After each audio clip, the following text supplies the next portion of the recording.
Guna mendongkrak harga karet tingkat petani di Sumsel, Pemprov Sumsel akan membuat peraturan gubernur serta berencana membangun pabrik ban guna menstabilkan harga karet dunia.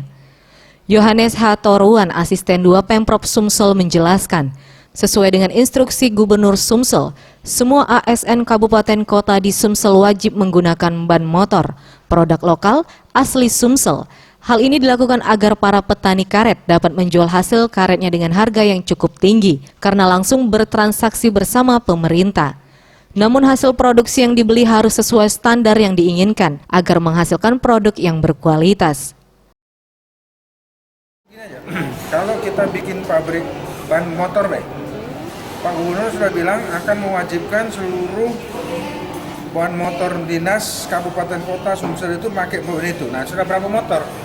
Sudah? Ban motor, ban motor. Sederhana, Ada target mungkin Pak, kapan mulai ada? Kalau baca besok. Itu secepatnya, lebih cepat lebih baik. Ini yang kita harapkan. Makanya ini sangat menarik. Kemarin Pak Gubernur sudah berapa waktu itu kan agak intensif mengenai karet ini supaya benar-benar bisa direalisasikan.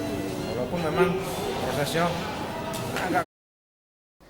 Pemprov Sumsel terus berupaya memberikan pemahaman kepada petani karet untuk selalu menjaga kualitas produk.